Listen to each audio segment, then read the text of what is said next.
Judy Rhee, you're nominated for an Emmy for production design for a narrative contemporary program, 1 hour or more, for your work on the mystery series Poker Face. Now, the show's format takes its main character, Charlie Cale, played by Natasha Lyonne, to a new setting in almost every episode. How challenging is it to establish new locations for a show every single week? Well, that was the biggest challenge of the show. It was like making, 10 different short films every 10 days. So early on, I knew that was going to be the biggest hurdle for all of us. But thankfully, we had most of the scripts and definitely an outline. So we knew kind of the trajectory of Charlie Cale's character.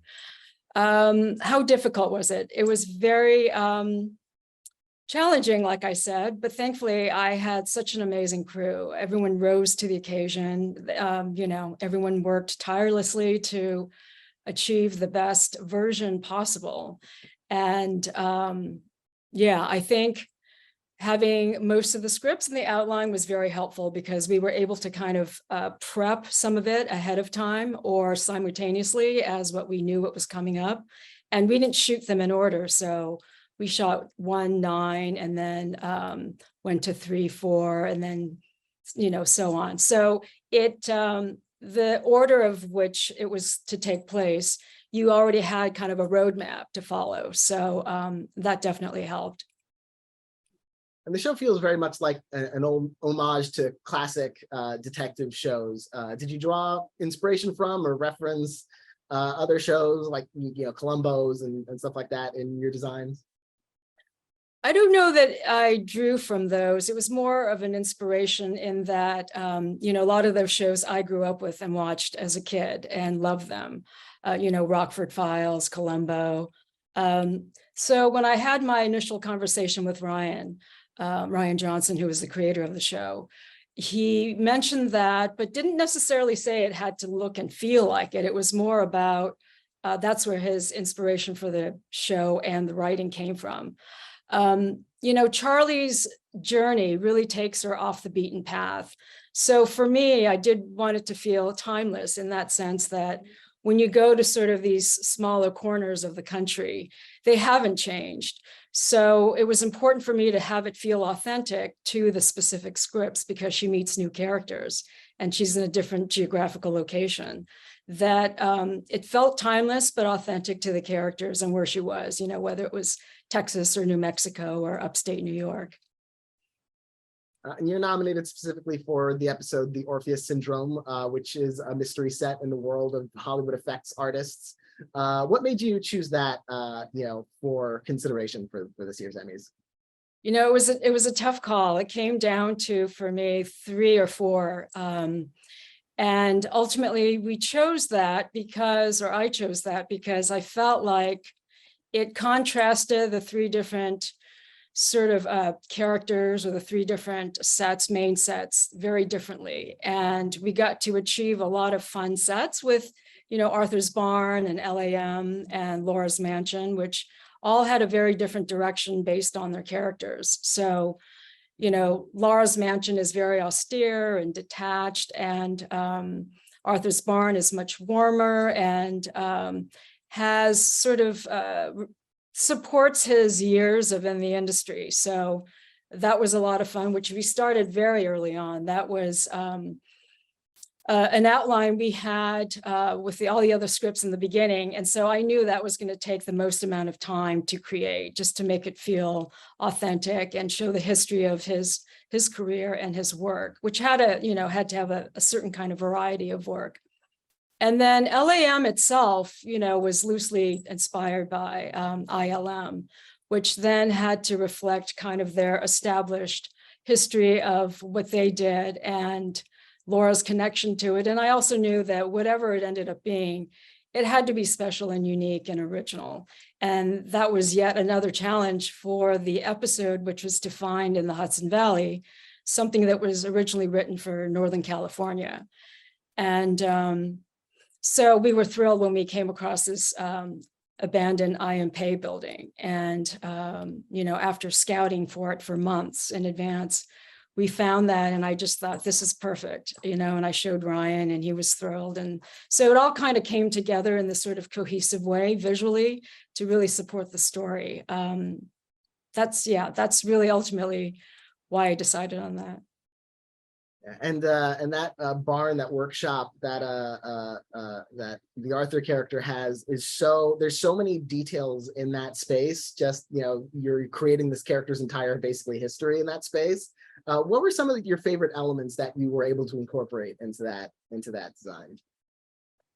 As I mentioned, we had to start fabricating, renting, purchasing, borrowing all those creatures, miniatures, robotics, claymation models very early on. So we reached out to a lot of artists, fabricators, sculptors, special effects makeup people, and we started to call for months. And during which time we try to keep a thread. Of Arthur's character and really what would fit in his barn, even if they were different genres. So that was the most fun, was reaching out to all these artists and sculptors to see, have studio visits and see what they had to offer. And then, of course, our fabulous scenic department made a few of those as well, which they had a lot of fun doing because they had months to prepare those as well. My favorite parts, it was just layering in his space, starting from a very, if he had started his career in the 70s to take it through present day and everything in between, and having the Steenbeck and all the 16 millimeter film. And that was the most fun, creating Arthur's barn. And this is an episode in part where some of the themes are talking about, like, the classic practical kind of effects versus modern CGI effects, where those characters are currently situated in their careers. Did it make you reflect at all on sort of how you work, and like the difference between practical and when visual effects kind of contribute to a piece of work? Like, how did you think about that? Well, early on, I think Ryan Johnson and Natasha Lyonne, who Natasha was one of the writers, is also the director. They had a conversation with Phil Tippett early on. So he was able to kind of contribute his part of it as well. And, obviously, Arthur's character is loosely based on Phil Tippett. So it kind of started there. And then from that point on, there was tons of research, thankfully, to look at Phil's career. And then also, when I first started, it was very much, fabricating and making with your hands before, CGI and visual effects came into being. And, we had worked with 16 millimeter film when I was in film school. So I was familiar with the Steenbeck and what a 16 millimeter film looked like and all of that. And it was interesting also to work with younger people who didn't know what that looked like or why it had certain sprockets where it did. And so that was a lot of fun. But yeah, for Arthur's character, it's great to sort of go through the history of where he started in his career and where he is now, or where we are now in our industry, and everything in between. And as you mentioned, Natasha Lyonne is co-writer on the episode and the director of the episode.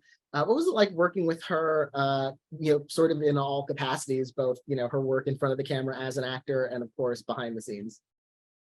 Natasha was great. I didn't really get to know her until episode 8 because I was rarely on set.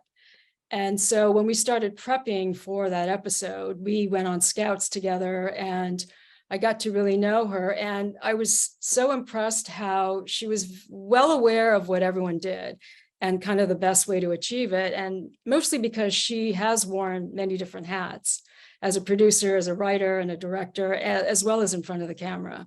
So she came incredibly prepared and was also very generous to be collaborative and listen to your ideas. And really, there was a trust there that was great. In similar way that Ryan, he works with a lot of generosity as well to give you trust and leeway and have a lot of input. So yeah, working with Natasha was great. She was incredibly professional and was very prepared and knew exactly what she wanted, was able to make decisions quickly.